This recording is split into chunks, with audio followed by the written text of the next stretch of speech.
할렐루야. 우리 좌우 앞뒤 계신 분이 인사 나누겠습니다. 할렐루야. 축복합니다. 우리 축복의 인사 나눌까요? 축복합니다. 축복합니다.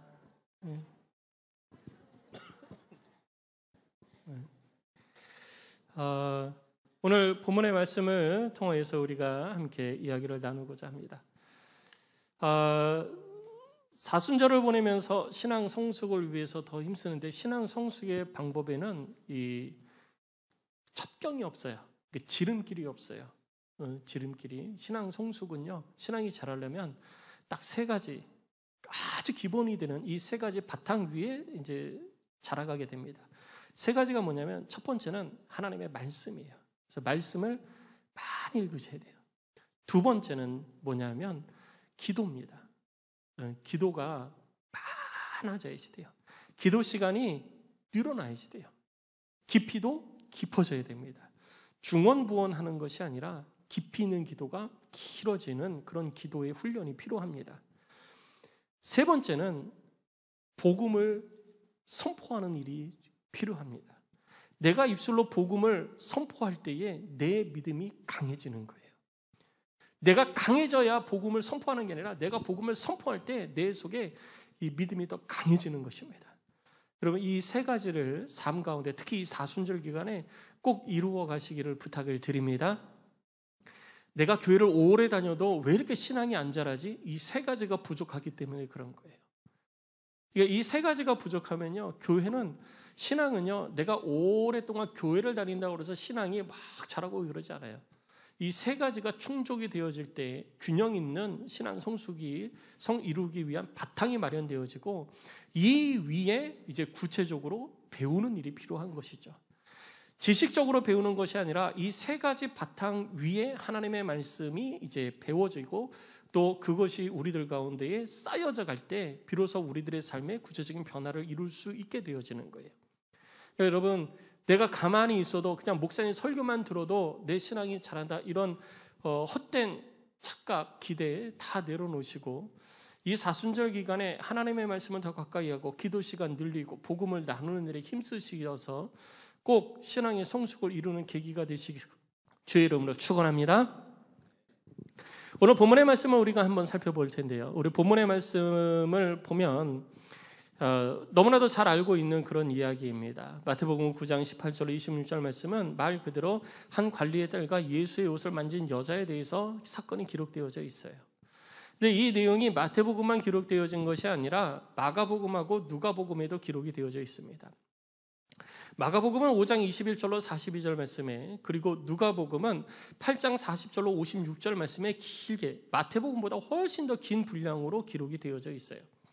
근데 마태복음은 그렇게 길게 기록이 되어 있지 않습니다. 그러면 왜 이렇게 세 군데 기록이 되어져 있는데 마태복음은 이렇게 내용이 짧을까? 그것은요, 관점이 다르기 때문이에요. 우리가 신앙생활을 하면서도, 또 인생을 살면서도 똑같은 사건을 놓고 보면서도 보는 사람의 관점, 그리고 내가 누구한테 이야기하느냐에 따라서 내용이나 용어 선택이나 관점이 달라지잖아요. 내가 경험한 사건을 초등학교 학생한테 이야기할 때하고 청소년한테 이야기할 때하고 나보다 연배가 더 되신 분들한테 이야기를 할 때하고 내용은 같지만 관점의 차이가 조금씩 있잖아요. 그리고 똑같은 사건을 들어도 듣는 사람들이 가지고 있는 경험이나 선이해에 따라 가지고 관점의 차이를 나타내 보일 수 있습니다. 그런데 이 마태복음의 관점은 뭐냐면요, 마태복음의 관점은 우리가 이제 본문을 차근차근 살펴보겠지만, 이 사건에 대해서 마태가 관심을 가지고 있는 것은 사람에게 관심을 가지고 있는 게 아니에요. 그러니까 여러분, 그 마가복음과 누가복음을 보면 무엇에 관점이 맞춰져 있냐 하면, 믿음을 가지고서 그 믿음으로 인해서 구원받은, 내가 무엇을 믿느냐, 내가 믿어서 구원을 받고 문제 해결이 되어진 것에 초점이 맞춰져 있는 거예요. 그러니까 믿는 사람의 초점이 맞춰져 있다면, 오늘 이 마태복음은 믿는 사람에 대해서는 초점이 맞춰져 있지 않아요. 믿는 사람의 초점이 맞춰져 있는 것이 아니라 누구에게 초점이 맞춰져 있냐면 예수님에게 초점이 맞춰져 있는 거예요. 그래서 요 마태복음의 관점이 좀 다른 겁니다. 여러분 지금까지 마태복음 9장까지 쭉 살펴보면서 내용을 한번 기억을 해보세요. 예수님께서 이 땅에 오셨을 때에 어느 날 갑자기 예수님께서 내가 가고 싶다 그래서 오신 것이라고 말씀하지 않으셨습니다.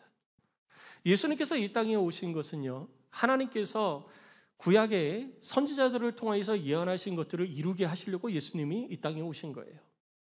그리고 이 땅에 오셔서도 자신의 뜻을 이루는 것이 아니라 하나님의 뜻을 이루어 가신다라고 예수님께서 말씀하셨어요. 그래서 예수님께서는 늘 언제나 이스라엘 백성들 가운데에 내가 주의 뜻을 이루려고 왔다. 그리고 하나님의 뜻은 너희들 가운데 율법으로 이미 주어져 있는데 너희들이 그 율법을 말씀대로 살아가지 않아서 내가 다시 한번 그 율법을 완성시켜서 너희들의 삶에 온전케 하기 위해서 내가 이 땅에 온 것이다 라고 예수님께서 말씀을 하시죠. 그러니까 율법을 아는 사람들이 기준이 되는 거예요. 율법을 모르는 사람들에 대해서 얘기한 게 아니거든요. 그러니까 마태는 거기에 초점이 맞춰져 있는 거예요.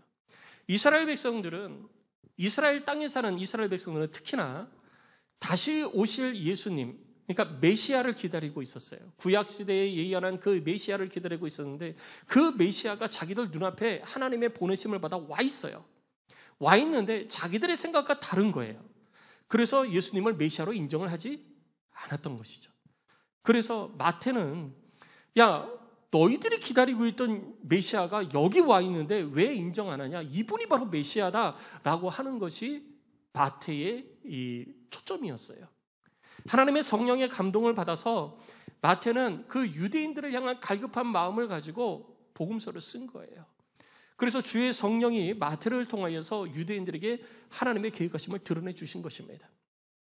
반면에 마가복음하고 누가복음은요, 조금 더 포괄적이에요. 조금 더 포괄적이어서 그런 초점이 약간의 차이가 있는 것입니다. 그렇다면 이 마태복음의 본문의 내용을 통하여서 하나님께서는 하나님의 말씀에 대해서 이미 들어서 알고 있는 이들, 곧 유대인들, 이스라엘 백성들을 향해서 말씀하신 내용들이 초점인데 왜 이것을 이 세대를 살아가고 있는 2022년을 살아가고 있는 우리들에게도 이것을 듣게 하시는 것일까요? 왜 우리에게 이 말씀을 듣게 하시고 이 말씀을 듣고 우리가 어떻게 되어지기를 우리 주님은 원하시는 것일까요? 우리는 그 부분에 대해서 오늘 말씀을 통해서 함께 살펴보고자 하는 것입니다. 우리 말씀을 우리 같이 천천히 좀 살펴보겠습니다. 18절 말씀을 보면 예수께서 이 말씀을 하실 때에 라고 기록하고 있습니다. 아직 예수님께서 마태의 집을 떠나신 게 아니에요. 우리가 지난주에 살펴본 것처럼 지난주에도 살펴봤죠. 마태가 예수님을 모시고 자기 집으로 가서 식사 교제를 하기 시작했습니다. 그때 마태뿐만 아니라 여러 세리들이 함께 했어요. 그리고 사람들이 보기에 죄인인 자, 죄인일 수밖에 없는 자들, 그런 사람들, 그러니까 진짜 죄를 지어서가 아니라 부정한 자들이에요. 옳지 못한 일들을 하는 자들을 자기 집에 초청해가지고 식사를 같이 하고 있었어요. 그렇게 식사를 같이 하고 있을 때 요한의 제자인 사람이 와서 왜 예수님 금식하지 않습니까? 라고 물어봤었죠. 그래서 예수님께서 금식을 하지 않는 이유와 그리고 금식을 해야 되는 것에 대해서 가르침을 주셨습니다. 그것이 우리가 지난주에 살펴본 내용이에요. 그렇게 예수님께서 말씀을 하시고 계실 때 그 말씀을 거의 맞춰 가실 때 한 사람이 뛰어들어옵니다. 오늘 그 한 사람에 대해서는 본문에 관리라고 이야기를 하고 있습니다. 마태복음에서는요, 이 사람이 누군지에 대해서 관심 없어요. 이 사람이 누군지에 대한 관심이 없어요. 그래서 그냥 한 관리라고 표현하고 있는 거예요. 그런데 마가복음하고 누가복음에는 이 관리의 이름이 명확하게 기록이 되어져 있습니다. 이 관리의 이름은 야이로예요. 그럼 무슨 관리냐? 관리라고 했을 때 우리가 두 가지를 생각해 볼 수 있는데 먼저 떠오르는 것이 로마의 공무원입니다. 로마의 공무원. 로마 사람들이 지배를 하고 있었으니까 관리 그러면은 로마의 공무원이 먼저 떠오를 수밖에 없죠. 그런데 이스라엘 땅에는요, 당시에 관리가 한 종류가 더 있었습니다. 누구냐 하면 이스라엘 백성들이 세운 관리예요.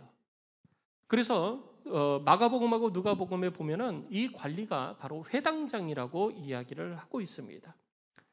이스라엘 땅에는요, 하나님의 성전만 있는 것이 아니라 회당이 있었어요. 그래서 그 회당에서 모여서 예배도 드리고 성경도 가르치고 성경 공부도 하고 또 거기서 상담도 하고 기도도 하고 이런 일들을 했었습니다. 그러니까 어떻게 보면 지금 현대 교회의 원형이 바로 이 회당이라고 볼 수도 있습니다. 그래서 이 회당에서 회당을 지어놓고 이스라엘 백성들이 그 회당을 중심으로 신앙생활을 하는데 그 회당을 관리할 사람이 필요했던 거예요. 그래서 그 회당을 관리할 사람을 이스라엘 백성들이 자기들이 뽑는 거예요. 그래서 그 사람들이 회당을 관리를 하는데 회당이 작은 경우에는 한 사람을 뽑지만 회당이 큰 경우에는 여러 사람을 뽑습니다. 여러 사람을 뽑아서 회당을 관리하게 한 거예요. 그래서 회당장이 하는 일들은 회당의 관리가 하는 일들은 뭐냐면요. 일단은 예배의식을 감독합니다. 하나님 앞에 제사 드리는 그 일들을 관리 감독을 하고요. 그리고 두루마리들, 지금으로 얘기하면 성경이죠. 그 두루마리들, 구약의 두루마리들을 관리하고 보관하고 하는 일들을 합니다. 그리고 회당에서 유대인은 교육을 했어요. 신앙교육이 주교육입니다. 그래서 회당에서 교육을 했는데 그 교육하는 일들을 관리를 한 거예요. 그러니까 학교 관리를 한 거예요. 학교장도 같이 했어요. 그리고 회당에서 이 관리들이 한 것 중에 또 하나가 뭐냐면 이스라엘 백성들이 율법을 제대로 지키면서 살고 있는지를 살펴보고 지도를 했습니다. 지금 목회자들이 여러분들 신앙생활을 하는 것에 교회에서만 삶을 신앙생활을 하는 것, 교회 생활하는 것만 지도하는 게 아니잖아요. 여러분들 가정생활, 직장생활, 사업하는 것, 뭐 여러 가지 것들을 삶을 지도를 하잖아요. 그것처럼 이스라엘 백성들도 회당장이 같이 이스라엘 백성들의 삶에 하나님의 율법을 지키며 살고 있는지를 살펴보고 지도를 했던 것입니다. 그리고 물론 건물 관리도 같이 했어요.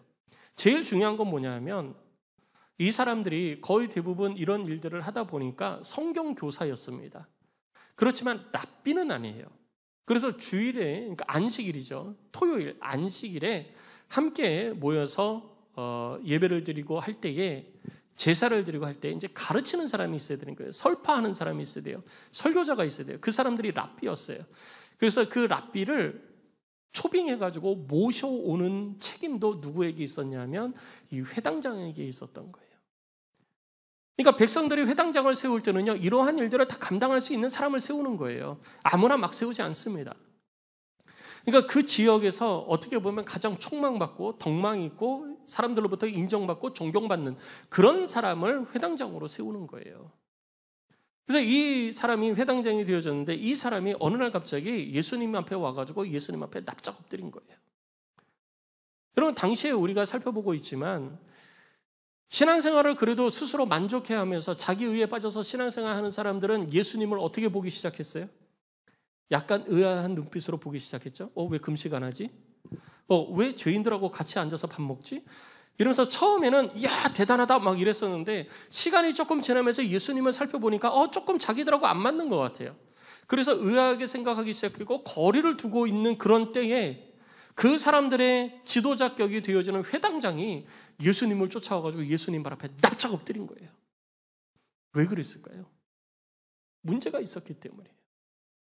그 문제가 뭐냐 하면 자기 딸이 죽은 거예요. 자기 딸이 방금 죽은 거예요.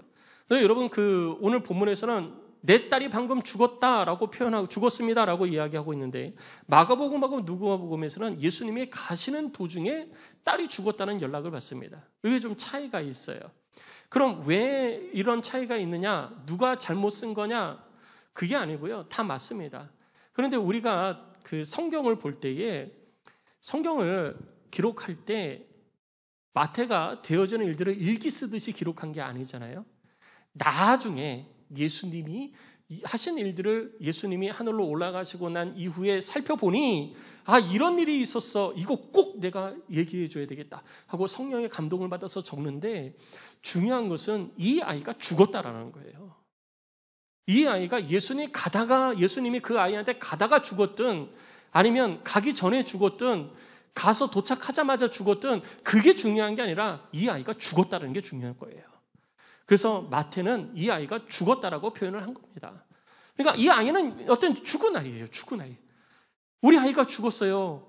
그러니까 방금 죽었어요 한 거예요. 그러니까 거리가 그렇게 멀지는 않았던 것 같아요.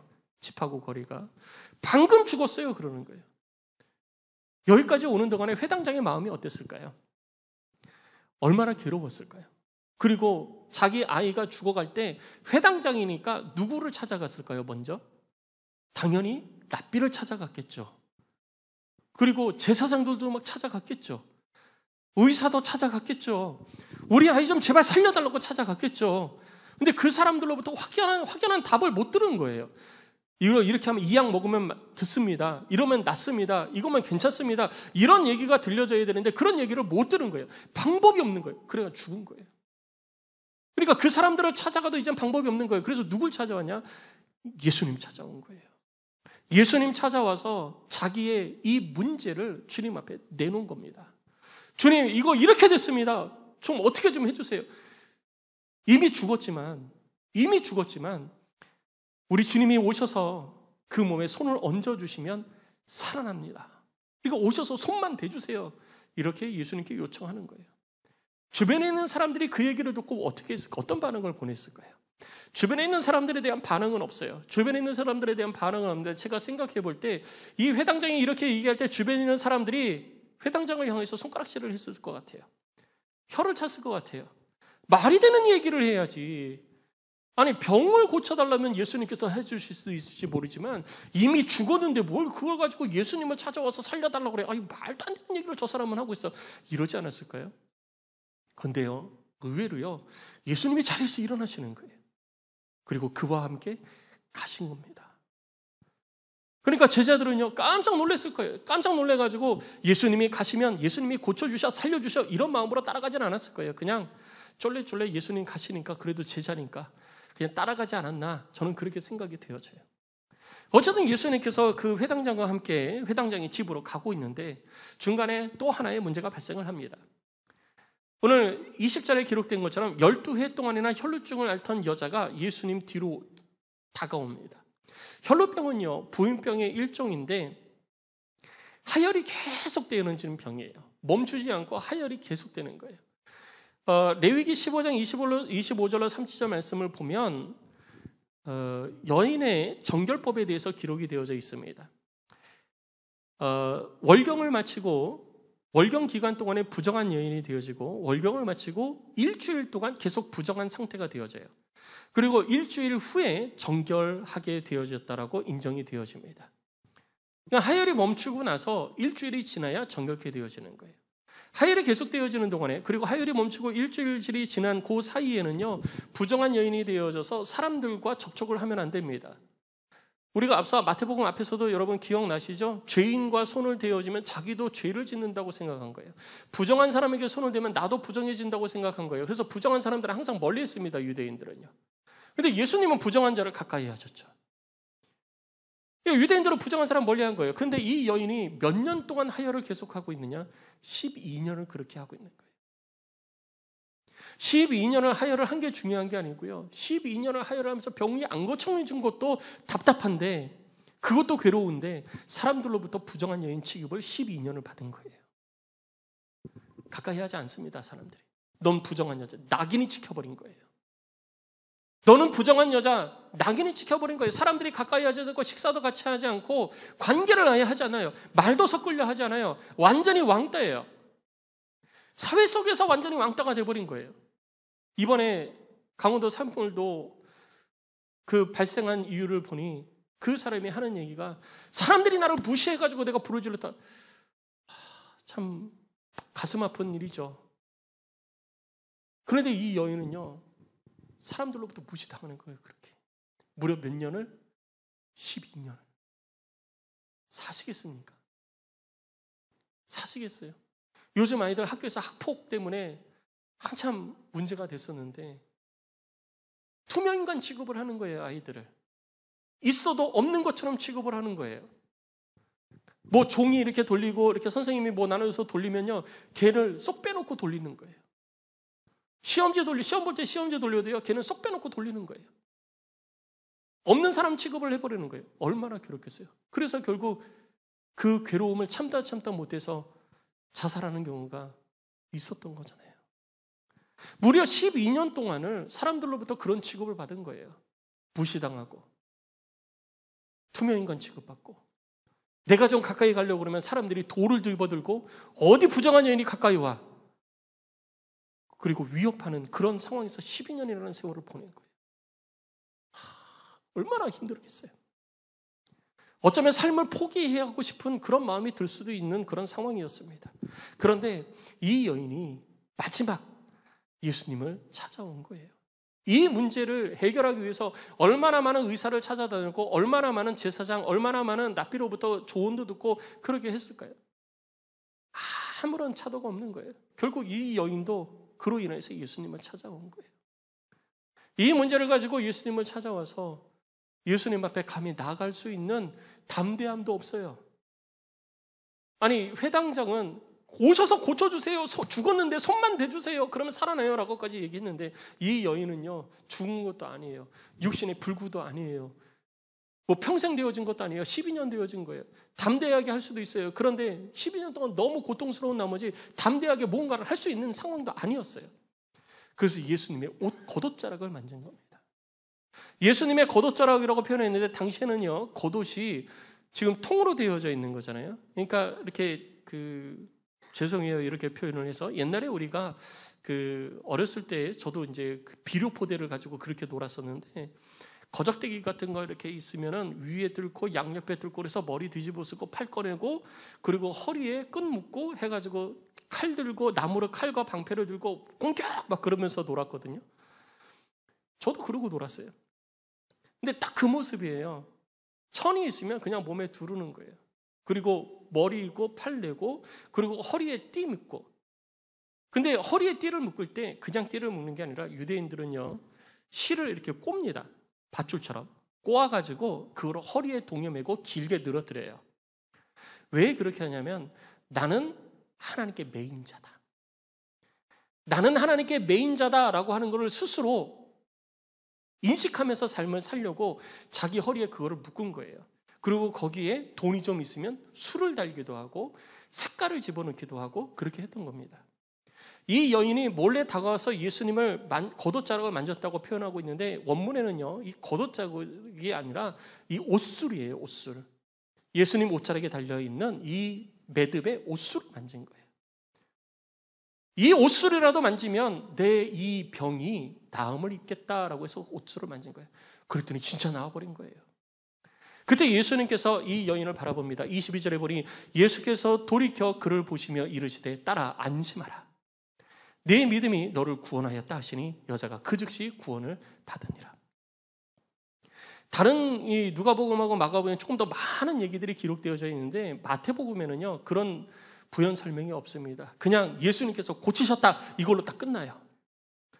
예수님께서 고치셨다, 이걸로 딱 끝나버립니다. 그리고 예수님이 이제 관리의 집으로 들어갑니다. 예수님이 관리의 집으로 들어갔더니 곡하는 자들과 피리 부는 자들이 있어요.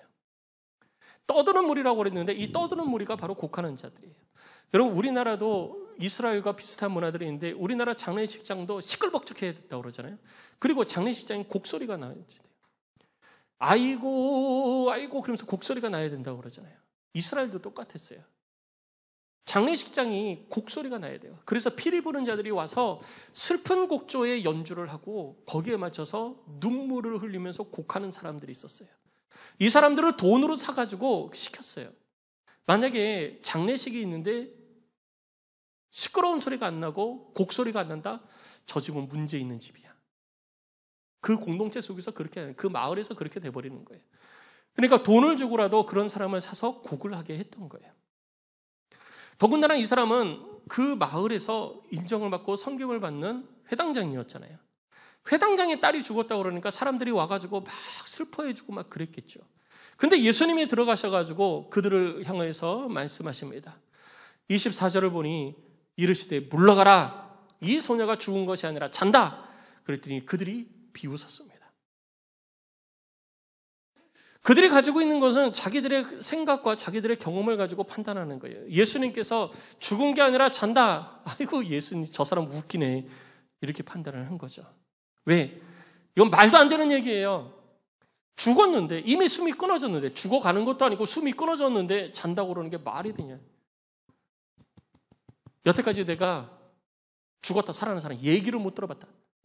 이미 끝난 거야. 과거에 뭐 우리 선지자들이 그렇게 했다고 그러는데 이미 끝난 거야. 죽은 거야. 죽은 거. 근데 뭘 이렇게 비웃었다는 거죠. 그랬더니 예수님께서 그들을 다 내보내십니다. 그들을 다 내보내시고 예수님께서 안으로 들어가셔서 그 소녀의 손을 잡으시니 그 소녀가 일어났던 것입니다. 할렐루야. 오늘 마태복음을 통해서 이러한 사건이 우리들 가운데 들려지고 있는데 이 사건을 통해서 우리들 가운데 주님이 주시는 말씀은 무엇이냐면요. 우리 주님이 하신다라는 거예요. 그 사람이 누구냐? 회당장의 딸이 회당장이냐? 아니면 12년 동안 혈루병을 앓고 있으면서 부정한 여인으로 취급받았던 그런 여인이냐가 중요한 게 아니에요. 누가 되어졌든지 그 사람이 누구냐가 중요한 게 아니라 어떤 문제냐가 중요한 것이 아니라 우리 주님 앞에 가지고 오면 주께서 온전케 하신다는 것입니다. 오늘 본문을 통해서 우리에게 말씀하시는 것은 바로 그거예요. 그 사람이 누구냐가 중요한 게 아니에요. 그 사람이 어떤 병을 가지고 있느냐가 중요한 게 아니에요. 그 사람이 해결을 할 수 있느냐 할 수 없느냐 사람들이 뭐라고 생각하느냐 이게 중요한 게 아닙니다. 오늘 본문을 통해서 우리들 가운데 말씀해 주시는 것은요. 우리 주님께로 가지고 오면 주께서 해결하신다는 겁니다. 성도 여러분 주께로 가져오시기 바랍니다. 오늘 회당장의 딸도 자기가 감당할 수 없는 일이었어요. 10여 년 동안 혈루병을 앓던 여인도요. 자기가 감당할 수 없는 일이었습니다. 회당장은요. 사회로부터 인정받는 사람이었고요. 사람들로부터 존경받는 사람이었습니다. 여인은요. 부정한 여인이었어요. 사람들로부터 인정 못 받고요. 사람들로부터 멀리하게 되어지고요. 사람들이 돈을 던지는 그런 여인이었습니다. 그런 삶을 살던 자예요. 그런데 어떤 삶을 살든지 그게 중요한 게 아니에요. 중요한 것은요. 내 문제가 죽은 자를 살리는 것이든지 병을 낫게 하는 것이든지 그게 중요한 게 아니라 그 문제가 무엇인지 주께로 가지고 오는 것이 중요하다는 겁니다. 성도 여러분, 우리들이 인생을 살면서 많은 문제들이 부딪힙니다. 그런데 그 문제들 가운데 내가 문제에 부딪혀서 제일 먼저 하는 게 뭡니까? 이거 어떻게 해결하지? 라고 고민하죠. 이거 어떻게 해결하지? 하면서 뭐부터 바라봅니까? 내 능력부터 바라봐요. 내 능력이 안 되면 어떻게 합니까? 다른 사람 바라보죠. 다른 사람 바라봐서 안 되면 어떻게 합니까? 다른 기관을 바라보고 어떤 조직 바라봅니다. 그래서 해결이 되던가요? 해결 안 돼요. 사람이 다 해줄 것 같죠? 안 돼요. 얼마 전에 제가 작년 연말에 수술을 했잖아요. 안과 수술을 하는데 진료를 받으러 갔더니 수술을 하기 전에 의사가 저보고 그러더라고요. 그동안 많이 안 보이셨죠? 제가 보게 해드릴게요. 저는 깜짝 놀랐어요. 의사가 무슨 예수님도 아니고 보게 해준다니. 깜짝 놀랐어요. 근데 진짜 수술이 끝나고 나니 딴 세상이 펼쳐지는 거예요. 이게 이렇게도 보이는구나. 이해 안 거예요. 그래서 의사 대단하다. 그렇게 했거든요. 이 의사 진짜 대단하다. 이렇게 생각을 했는데 수술을 마치고 나서 진료가 되어지고 그리고 이제 마지막 진료, 수술 후 마지막 진료 날이 됐어요. 그래서 갔더니 이 의사가 그러는 거예요. 이제 저한테는 진료 받으러 오시면 안 됩니다. 문제가 이제 생길 수 있습니다. 문제가 생길 수 있는데 그건 저한테 진료 받으러 오지 마세요. 그러더라고요. 아니 자기가 수술해놓고 보게 해준다고 해서 보게 해주고 다 했는데 안과 의사잖아요. 근데 이제 앞으로는 문제 생겨도 오지 말라고 하니 그게 무슨 말이 돼요? 그래서 제가 속으로 그랬어요. 아니 이제까지 다 해놓고 이제 와서는 문제 생기면 오지 말라고 그러면 AS는 없는 건가? 저 혼자 그렇게 생각을 한 거예요. 근데 그 의사가 그러는 거예요. 선생님 이제 문제가 생기면요. 각막에 문제가 생길 수 있습니다. 근데 저는 각막은 못 봅니다. 각막은 잘 못 봐요. 그러고는 각막 보는 사람한테 가서 제가 연결을 해드릴 테니 그때는 각막 보시는 전문 의학에 가서 이제 진료를 받고 문제가 생기면 치료를 받으시면 됩니다. 그러는 거예요. 사람이 다 할 것 같죠? 의사는 다 할 것 같죠? 아니 다 못해요. 자기도 한계가 있어요. 못하는 게 있어요. 그래서 다른 사람 소개시킵니다. 그 사람은 또 다 할 것 같죠? 아니요. 그 사람도 또 못하는 게 있어요. 그래서 또 소개시켜요. 여기저기 찾아다니는 거예요. 이거 낫기 위해서 여기저기 찾아다니는 거예요. 그래서 한참 찾아다니다가 중간에 해결되면 괜찮은데 다니다 안 되면 어떻게 해요? 그냥 그렇게 사셔야 돼요. 이 소리 듣게 되는 거예요. 문제 해결 안 돼서 그냥 그렇게 사셔야 돼요. 그나마 저는 지금까지는 해결이 된 거예요. 중요한 건 뭐냐면요. 우리가 사람을 철저하게 100% 의지한다고 해서 문제가 해결되지 않는다라는 거예요. 그 사람의 능력에 따라서 해결이 될 수도 있고 해결이 안 되기도 한다는 것입니다. 그런데 그 문제를 완벽하게 해결해 받을 수 있는 방법이 있어요. 그게 뭐냐면 우리 주님께로 가져가는 것입니다. 그 문제가 무슨 문제가 된 것이냐 중요한 게 아니에요. 주님께 가져오면 주께서 해결해 주시는 거예요. 오늘 이 회당장이 사람들이 회당장 보고 뭐라고 했어요? 죽었어요. 끝났어요. 이제 안 돼요. 이러지 않았겠어요? 근데 회당장은요, 예수님께 가져간 거예요. 뭐가 되었든지 그냥 예수님께 가져간 거예요. 그리고 예수님께 말씀드린 거예요. 저 이런 문제 있습니다. 오셔서 좀 해결 좀 해주세요. 그때 우리 주님이 일어나서 문제 해결을 위해서 가시잖아요. 혈루증 12년을 앓던 여인이요, 안 되니까 예수님 찾아가잖아요. 이거면 좀 되지 않을까?